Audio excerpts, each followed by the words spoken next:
Bonjour à tous et bienvenue à notre webinaire de la semaine. Aujourd'hui, on vous propose une conférence présentée par Justine Gagnon, qui est professeure adjointe au département de géographie de l'Université Laval et membre de la Chaire de recherche du Canada en patrimoine et tourisme autochtone. Ses travaux et intérêts de recherche au croisement de la géographie culturelle et des études autochtones l'ont amené à collaborer avec diverses Premières Nations à travers le Canada. Sa présentation d'aujourd'hui portera sur le maintien de la mémoire des lieux ayant subi les impacts du développement hydroélectrique comme un vecteur de continuité culturelle pour les Inuits de Pessamit. Madame Gagnon, merci d'avoir accepté l'invitation de l'Institut nordique du Québec. Et je vous cède dès maintenant la parole. Bon webinaire à tous. Donc, bonjour tout le monde. J'espère que vous vous portez bien. Donc, ma présentation d'aujourd'hui va porter en fait sur une partie de mes recherches doctorales qui se sont terminées en 2019. Ça fait pas très longtemps, donc c'est encore tout à fait d'actualité, d'autant que la recherche, même si mon doctorat est terminé, le processus de recherche continue en partenariat avec le Conseil des Inuits de Pessamit, en fait, plus particulièrement le secteur territoire et ressources. Bon, je n'arrive pas à changer. OK, parfait. Le projet, donc mes recherches doctorales, comme vous l'avez mentionné là, dans la présentation, s'intéressaient aux lieux et aux paysages culturels qui ont été affectés par la construction des barrages sur trois grandes rivières du Nitassinan des Inuits Pessamit, soit les rivières Betsiamit, Ouzoutard et Manicouagan. Et la démarche avait plusieurs objectifs, en fait. D'abord, l'idée, c'était de donner la parole aux personnes, à ceux et celles qui avaient connu les rivières avant qu'elles soient transformées, étant donné que ces rivières-là ont commencé à être harnachées là, à partir des années 50 jusqu'à la fin des années 70. J'ai pas besoin de vous dire que les personnes qui ont connu ces territoires-là avant la transformation se font évidemment vieillissants et vieillissantes. Et évidemment, de moins en moins nombreuses. Donc, l'idée, c'était vraiment de donner la parole à ces personnes-là, puis de rendre compte aussi de l'expérience des Inuits, là, des inondations qui étaient survenues à partir des années 50. On connaît beaucoup cette période-là de l'histoire du Québec est encore évidemment beaucoup enseignée là, pour le rôle clé qu'elle a joué dans l'affirmation culturelle des Québécois et des Québécoises, là, surtout la construction de Manic 5. Donc, l'idée, c'était aussi là, de rendre compte de l'expérience des gens de Pessamit, donc comment ils avaient vécu cette période-là pour ceux et celles qui avaient encore des souvenirs. Là, la plupart étaient évidemment enfants quand ça s'est passé, dépendamment des barrages, évidemment, et des territoires en question.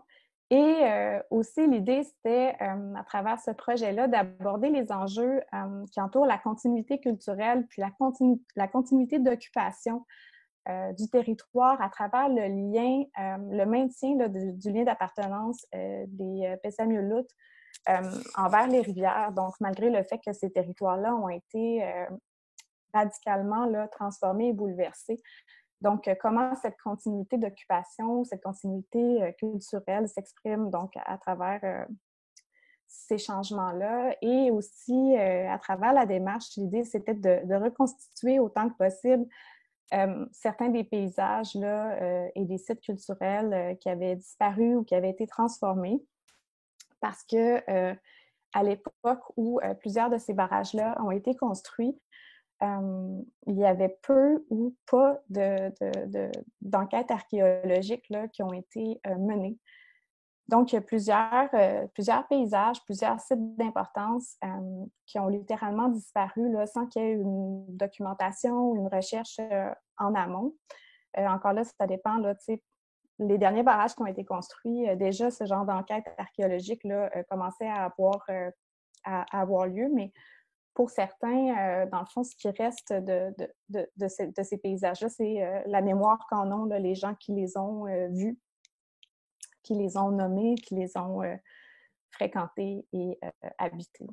Donc, ça, c'était un peu ça fait plusieurs choses. Là. Je ne vais pas rentrer en profondeur dans chacun des éléments, mais c'est pour vous donner une idée de la démarche qu'on a menée puis qui est encore en cours actuellement. Évidemment, c'est un vaste projet. Donc, je ne passerai pas trop de temps là-dessus, mais c'était juste pour vous mettre en contexte de comment cette démarche-là collaborative avec le Conseil des Inuits s'est établie. Donc, ça a été suite à une visite j'ai écrit la cathédrale de béton parce que c'est comme ça que le barrage Manic 5 est présenté là, dans certains textes. Donc, c'est suite à une visite du barrage Manic 5 en 2013, si je ne me trompe pas, avec ma directrice de recherche, Caroline Desbiens. On était allé voir, c'est ça, il y a un centre d'exposition adjacent aux installations. C'est possible d'aller dans plusieurs des parties là, du barrage. Puis, il y a vraiment une mise en tourisme assez importante autour du barrage Manic 5. Il y a plusieurs milliers de visiteurs là, qui y vont chaque année, là, probablement pas en ce moment, évidemment, mais normalement. Et la visite guidée commençait par auparavant, ici, il n'y avait rien, seulement la rivière Manicouagan s'écoulant vers le fleuve Saint-Laurent. Et donc, durant toute la visite, il n'était jamais question de l'histoire des Inuits, de la relation des Inuits avec la rivière ou de comment est-ce que la transformation de cette rivière-là avait pu affecter leur mode de vie, leur mode d'occupation du territoire. Donc, c'est après cette visite-là qu'on est allé rencontrer les membres du Conseil des Inuits pour leur parler de la possibilité de monter un projet là, qui viserait là, à rendre hommage en quelque sorte à l'expérience des Inuits, puis à trouver des façons aussi de réinscrire leur propre mémoire là, dans ce paysage-là. Donc, ça, c'était seulement pour vous mettre en contexte. Évidemment, je pourrais aborder plusieurs dimensions de cette démarche-là, mais comme c'est une relativement brève présentation, je voulais vous parler du processus de cartographie participative qui a été mis en place avec les gens du secteur territoire et ressources à travers au fil du projet, en fait, parce qu'on cherchait vraiment à éveiller les souvenirs chez les participants, mais aussi à trouver une façon de colliger ces souvenirs-là, à appuyer le travail de mémoire, documenter, essayer de reconstituer au mieux les paysages, comme je disais, là, qui ont disparu. Et c'est assez compliqué parce que les territoires auxquels on s'intéressait, il y en a plusieurs qui n'existent plus, donc on n'avait pas accès en quelque sorte à l'ancien lit de la rivière, qui nous permettrait d'associer les récits des gens aux paysages auxquels ils sont rattachés. Donc, on a décidé d'utiliser finalement des images aériennes anciennes des rivières. Donc, la bibliothèque de l'Université Laval, le Centre Géostat a accepté d'acheter pour le projet des centaines d'images aériennes anciennes qui avaient été prises donc avant la construction des barrages. Et on a géoréférencé chacune de ces images-là pour qu'elles aillent se placer au bon endroit sur la carte. Puis, on les a superposées sur Google Earth au paysage actuel. Donc, vraiment pour voir le contraste entre le territoire, la rivière actuelle, puis la rivière pré-inondation. Et ça a été un processus vraiment intéressant. Donc, c'est venu en fait en appui aux entrevues qu'on a menées avec des aînés dans la communauté. Donc, à la fois, les récits des participants nous permettaient donc, en voyant l'ancien lit de la rivière, de vraiment aller les associer au paysage dont il était question. Puis en même temps, la vue de certaines zones du territoire ou de certains lieux qui sont devenus imperceptibles là, parce qu'ils sont sous l'eau, par exemple des îles ou des petites montagnes ou différents secteurs, là, comme on le voit sur les images, bien, la vue de ces entités-là, parfois, permettait de préciser un peu le récit ou préciser le souvenir. Donc, il y a eu plusieurs façons. On a utilisé ces images-là de différentes façons. On les avait aussi fait imprimer en très grand format, puis on les avait exposées dans le centre communautaire. Donc, les gens qu'on ne pouvait pas rencontrer individuellement pour faire des entrevues, on pouvait au moins aller voir les cartes là, en format imprimé dans le centre communautaire. Puis là, on avait laissé plein de matériel pour que les gens puissent aller mettre des noms de lieux, inscrire leur propre récit s'ils en avaient. Donc, tout ça a été colligé est mis en place. Donc, ce qui était pratique, par exemple, avec pas la version papier, mais la version sur Google Earth, c'est qu'on pouvait tout de suite aller mettre des extraits d'entrevues là, au bon endroit sur la carte. Donc là, j'ai mis quelques extraits que je ne vais pas lire nécessairement, mais je pense que la présentation va être accessible après. Donc, de toute façon, j'imagine que vous pourrez prendre le temps de lire les citations peut-être a posteriori, sinon ça va être un petit peu long. Et donc, ah oui, c'est ça, je vais revenir un peu ici, c'est qu'à travers toute cette démarche-là de cartographie pour recueillir les témoignages, à la suite de cette première activité avec mes partenaires de la communauté, on s'est dit qu'il fallait peut-être passer de la carte au territoire, puis de peut-être trouver une façon de réinscrire cette mémoire-là, ces paysages-là, directement sur le territoire. Donc, de cibler des sites culturels peut-être plus... Ben, c'est difficile de dire plus importants parce que je pense qu'il y en a énormément qui sont importants, mais peut-être de cibler dans un premier lieu là, une première démarche là, de mise en valeur d'un de ces sites-là qui avait été affecté par le développement hydroélectrique. Et donc, de cette réflexion-là, a émergé le projet Ouamashtagan, qui est encore en cours actuellement depuis un moment déjà, mais on pourra y revenir ultérieurement. Et donc, le portage Ouamashtagan, c'est le portage qui permettait autrefois de contourner les rapides là où se situe le barrage Manic 5 actuellement. Donc, c'est un des portages les plus... c'était un des portages les plus longs sur la rivière Manicouagan. C'est un portage qui a beaucoup d'histoire. Les gens qui ont pu le traverser à l'époque là, se souviennent de sa longueur, des obstacles qui se posaient. Donc, le portage permettait sur 7-8 km là, de contourner les rapides en passant donc, par les montagnes, traverser une chaîne de lacs. Il y avait des sites de campement, puis aussi un site de sépulture qui est encore là aujourd'hui. Et il y a une partie du portage qui a été détruit quand ils ont construit le barrage Manic 5 et plus particulièrement le déversoir du barrage là, qui a vraiment abîmé là, une portion du portage. Donc, de toute façon, il a arrêté d'être utilisé, évidemment, à ce moment-là. Et c'est un portage qui figurait aussi dans l'entente de principe d'ordre général là, signée en 2004 entre différentes communautés, nous et le gouvernement. C'était l'entente qui jetait les bases d'un traité, mais là, finalement, PSAMID s'est retiré de ce processus. Mais, tu sais, c'est un portage qui était déjà reconnu comme un site patrimonial à ce moment-là. Et c'est aussi un portage qui figure sur plusieurs cartes historiques, même la carte du Père Laure en 1731.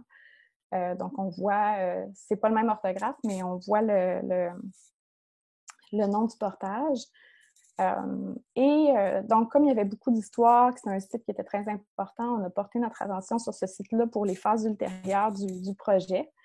Là, j'ai mis une citation ici d'un aîné qui racontait l'histoire de ce portage-là. Puis en bas, c'est un extrait de mon journal de terrain après être allé visiter le portage en 2016. Donc, ce qui reste du portage. Puis la photo que vous voyez à droite, c'est le sentier qu'on voit encore aujourd'hui dans cette portion-là de la forêt. Puis juste à côté, là, il y a un site où on peut facilement présager que c'est un site de campement parce que, bon, on voit la mousse. En tout cas, j'ai pas mis de toutes les photos, là, parce que je ne sais pas dans quelle mesure je peux montrer tout le détail de ce portage-là, mais on voit encore donc une partie du chemin là, qui s'estompe là, tranquillement dans la forêt. Puis il y a encore des sites de sépulture aussi proches de ce portage-là. Donc, dans notre réflexion de comment on pouvait valoriser, revitaliser ce site culturel-là, est né un projet de mise en valeur. Je vais prendre une petite gorgée d'eau.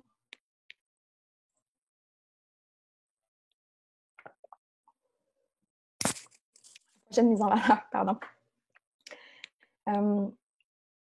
Donc, de ce site-là, donc l'image que vous voyez présentement, on est du même côté que les bâtiments du barrage Manic 5. Donc, le barrage serait comme à votre gauche dans le champ de la photo. La partie où il n'y a plus d'arbres devant nous, c'est le déversoir. Puis, derrière nous, si on était sur place, il y a les bâtiments. Donc, il y a le centre d'exposition, la boutique souvenir, etc. Et donc, on avait ciblé cet endroit-là pour construire un belvédère interprétatif qui permettrait là, de donner une autre lecture de ce paysage-là. Le belvédère en question n'est pas construit à l'heure actuelle, même si ça fait longtemps que c'est un projet que le secteur territoire et ressources souhaite concrétiser, mais peut-être qu'on pourra en parler des raisons après dans la période de questions, mais je pourrais quand même vous montrer une maquette qui a été réalisée par ma collègue designer, Géraldine Laurando. Et donc, l'idée de cette démarche-là, j'ai mis plusieurs citations, en fait, qui sont issues de différentes, soit mes entrevues, soit les discussions qu'on avait avec mes collaborateurs pour expliquer un peu le sens de cette démarche-là. Donc, en haut, c'est une citation d'une jeune femme de la communauté. On avait fait une exposition au centre communautaire où on présentait ce projet-là. Puis j'avais laissé un carnet de commentaires. Puis il y a une jeune femme qui avait écrit « Vu que je suis jeune, je ne connais pas l'endroit comme nos aînés. Et je trouve que c'est une excellente idée, surtout pour l'appropriation territoriale et qu'on puisse admirer la vue et l'héritage de nos ancêtres. » Elle, ce qu'elle disait, c'est qu'elle était appelée avec son travail à se rendre dans ce secteur-là du territoire régulièrement, mais qu'elle ne connaissait absolument pas l'histoire associée à ce portage-là, à ce site d'importance. Donc, pour elle, c'était vraiment je me souviens qu'elle avait écrit quelque chose comme une façon de me sentir de nouveau chez moi. Donc, de se sentir chez soi dans un paysage dans lequel je me reconnais plus finalement. Tu sais, évidemment, avec toute la place que prend le barrage, ça change complètement la perspective. Donc, pour elle, c'était une forme de repère là, sur le territoire. À gauche, c'est une citation issue d'une entrevue avec l'aîné qui nous avait raconté l'histoire du barrage quand on lui a parlé de ce projet de mise en valeur. Je trouvais ça intéressant de la mettre parce qu'il disait « il nous croirait plus » parce que quand on raconte avec une plaque « ils sont passés là », ça va être plus facile à croire. Puis il faisait allusion, je me souviens, entre autres, aux travailleurs d'Hydro-Québec, avec qui, évidemment, les Inuits sont appelés à négocier, à faire état de leur occupation, leur utilisation du territoire. Donc, pour lui, c'était vraiment cette idée là, de rendre visible ou d'affirmer la présence continue. Puis en bas à droite, c'est une citation issue d'une discussion avec un ancien conseiller qui collaborait aussi au projet. Donc, nous avons besoin de montrer que nous sommes encore là, que nous n'avons jamais cessé d'occuper notre territoire. Et cela vaut aussi pour les territoires qui ont été inondés. Et ça, je trouvais ça intéressant. On en revient finalement à cette idée de continuité. En fait, de continuité d'occupation malgré la transformation des territoires. Et donc, cette démarche-là qui est encore en cours parce que le belvédère de 1 n'a pas encore été construit. Et ça se voulait aussi une première étape ou une sorte de projet pilote qui pourrait éventuellement devenir une forme de réseau de mise en valeur de différents sites patrimoniaux sur le long des rivières. Donc, il y a plusieurs sites de même nature là, sur les autres rivières également, même sur la rivière Manicouagan, mais aussi sur les rivières Aux Outardes et Bétiamite. Mais c'est un processus ben, vaste et assez complexe, mais comme je disais, on pourra en rediscuter. Et ça m'amène donc une forme de conclusion ou pour entamer la discussion là, avec les participants qui sont là aujourd'hui. Il y a plusieurs éléments, là, il y a plusieurs pistes de réflexion là, qui ont émergé de cette démarche-là, qui est toujours en cours. Donc, j'ai appelé ça entre transformation et continuité. La démarche nous a amené à réfléchir finalement au sens de la continuité en contexte de transformation. Donc, comment cette continuité-là s'exprime.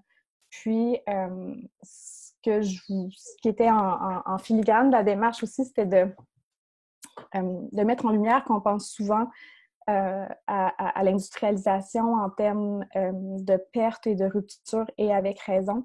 Mais évidemment, ça n'a pas signé la fin des pratiques ou de la présence en territoire, même si cette présence-là, dans certains lieux, a pris une autre forme qui est parfois immatérielle. Puis, ça nous pousse aussi à redéfinir comment la continuité d'occupation est pensée. Puis là, j'ai écrit dans l'arène juridique, le terme continuité est souvent soumis aux impératifs de l'exclusivité, de l'authenticité, de la preuve matérielle, mais dans les territoires comme les territoires inondés, ces éléments-là deviennent en quelque sorte caduques. Puis c'est pas de cette façon-là que la continuité d'occupation s'exprime. Et c'est beaucoup plus à travers le maintien des récits, le maintien des liens d'appartenance, la transmission de ces histoires-là.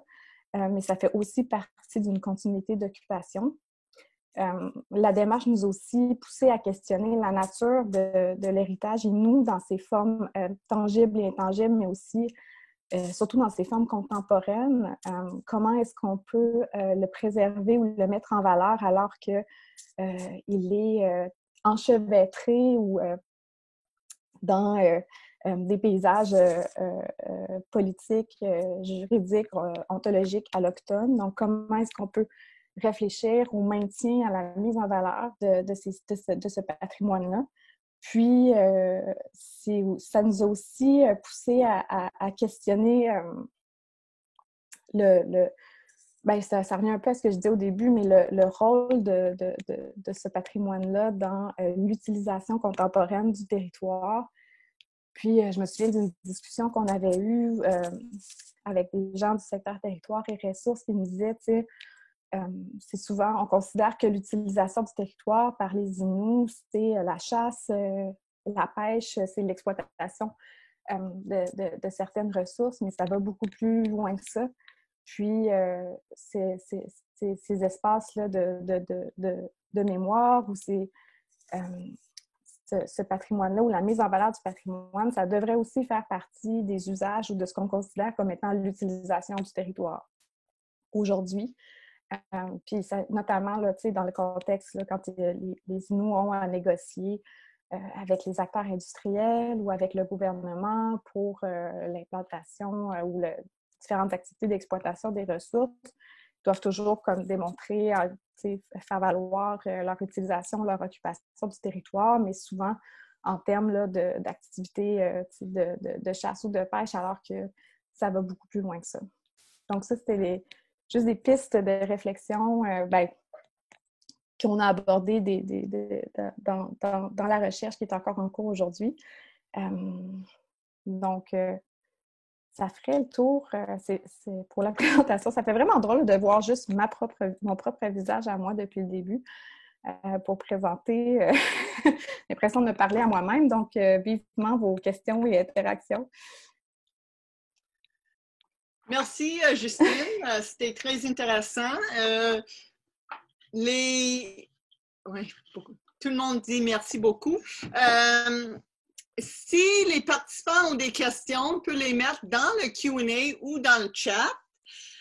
Justine, je veux savoir, tu as parlé de l'implication du gouvernement et tout ça. Je veux savoir si les gouvernements sont prêts à mettre l'argent en avant pour ces sites comme des belvédères et tout ça. C'est une super bonne question. En fait, quand on a commencé la démarche pour ce projet-là spécifiquement, Je vais parler seulement de ce projet-là parce que c'est ce que je connais, là. J'ai fait plusieurs demandes de subventions auprès du secrétariat des affaires autochtones, notamment. Et en fait, je pense qu'il y a volonté. Je pense pas qu'il n'y ait pas la volonté de faire ce genre de travail-là. Mais là où ça bloque, c'est que comme on est en terre publique, la terre du domaine de l'État, même si on est en territoire Innu, là, forcément, là, j'ai pas besoin de vous expliquer ça, mais comme le statut juridique, c'est les terres du domaine de l'État, le MERN doit donner son autorisation pour ce genre de démarche-là et le fait de demander une autorisation pour le Conseil des Inuits d'un point de vue politique, c'est pas souhaitable. Et ça crée une situation un peu compliquée. Et c'est ça qui est intéressant parce que je sais que quand les Inuits se construisent, par exemple, des chalets ou des installations en territoire, ils n'ont pas nécessairement besoin de demander l'autorisation, mais comme là, c'est un usage un peu différent de l'ordre du patrimoine, de l'héritage, que ça vise à susciter l'intérêt des visiteurs, tout ça, c'est comme si ça rentrait dans une autre catégorie d'utilisation. Donc, je pense pas qu'il y ait une non-volonté de la part, puis je sais pas, peut-être que de la part du ministère de la Culture, on aura un son de cloche différent, mais là, pour l'instant, le projet est un petit peu freiné par cette situation. Je sais pas si ça répond à la question. Oui, c'est bon. Je demande à Andreas Laria de UQAM d'ouvrir son micro pour poser une question. Oui, bonjour. Bonjour. Merci beaucoup pour la présentation, c'était vraiment intéressant. Je me demandais s'il y a des publications qui ont sorti de cette recherche, d'un, puis de deux, les cartes. Est-ce que les cartes vont être rendues disponibles sous forme quelconque, mettons que ce soit des cartes imprimées ou des cartes en shapefile? Merci beaucoup pour la question. Pour l'instant, il y a un article qui a été publié qui concerne spécifiquement le processus de cartographie qu'on a réalisé. Donc, il est co-signé par moi et ma directrice Caroline Desbiens. Je ne sais pas si je peux mettre le lien ou envoyer s'il vous plaît. l'article en question. On pourra le mettre sur le site web de l'INQ associé à l'enregistrement de... OK, bien, ce serait super. Je pourrais faire ça. Puis on en a un autre aussi qui est pas mal terminé. Il concerne aussi le projet, là. Donc, il n'est pas publié encore, mais ça devrait venir. C'est des longs processus, la publication parfois. Puis, les cartes, j'ai oublié de répondre à la question des cartes, je m'excuse. Pour l'instant, non, pas publiquement. Pour l'instant, les cartes sont au secteur territoire et ressources et sont utilisées seulement pour les besoins de la communauté. J'avais dans l'idée éventuellement de trouver une façon de mettre en valeur ce travail-là, mais tout en respectant la confidentialité de certaines des informations, de certaines données. Il y a des choses qui ne sont pas nécessairement de l'ordre public, mais ce n'est pas encore déterminé quelle forme ça pourrait prendre pour à la fois rendre compte autrement que par le biais de la thèse, là, qui n'est pas nécessairement là, la meilleure façon de transmettre ces connaissances-là pour les gens. Donc, si jamais il est souhaité que certaines portions du travail deviennent publiques, ça pourrait prendre la forme là, d'une carte interactive qui serait disponible. Mais il y a beaucoup d'informations qui ne sont pas nécessairement de l'ordre du public. Donc, pour l'instant, c'est seulement pour répondre aux besoins de la communauté. Ben, permettez-moi, moi, je fais un peu la cartographie des conflits socio-écologiques et il y a énormément d'intérêt à rendre ces gens pas nécessairement toutes les données, mais au moins créer un outil pédagogique par rapport à ça. Oui, mais c'est dans les trucs qu'on veut réaliser, créer un outil pédagogique, mais pour le moment, il serait pensé vraiment pour les jeunes de la communauté. Je ne sais pas dans quelle mesure ce serait quelque chose qui serait rendu disponible au grand public. Merci beaucoup. Ouais. Merci, Justine. Une autre question. Je veux savoir, pour un projet comme ça, est-ce que ça, c'est une initiative de la communauté qui a demandé aux chercheurs de faire la recherche ou est-ce que c'est quelque chose que les académiques ont initié? C'est un peu un mélange des deux, je dirais, parce que avant que je présente, dans le fond, ma directrice de recherche avait un projet un peu similaire avec la communauté de Mashtoyat quand j'ai commencé mon doctorat. Puis, elle avait créé une exposition à Mashtoyat sur son projet, puis on avait fait voyager l'exposition à Pessamit. Donc, j'étais en charge avec mon collègue Paul-Antoine de déplacer. On l'avait amené aussi à cette île, l'exposition sur panneau. Puis, quand j'avais amené l'exposition à Pessamit, déjà, ça avait initié la conversation sur l'intérêt qu'avait la communauté pour un projet similaire avec eux.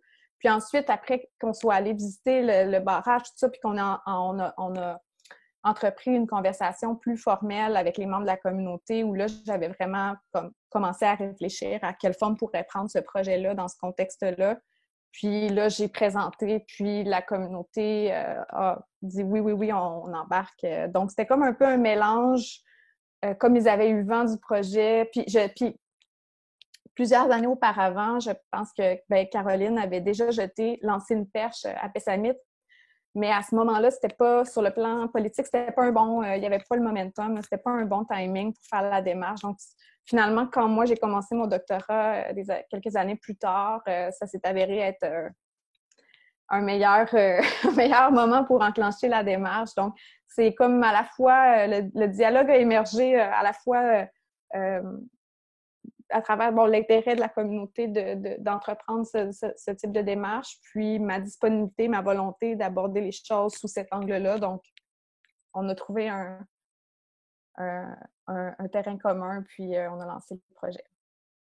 C'est un excellent exemple d'une collaboration entre l'université, une chercheuse et la communauté. Est-ce qu'il y a des autres questions? Je pense pas, je vois rien. Merci encore à Justine, à tous ceux d'entre vous qui ont participé au webinaire aujourd'hui. Merci.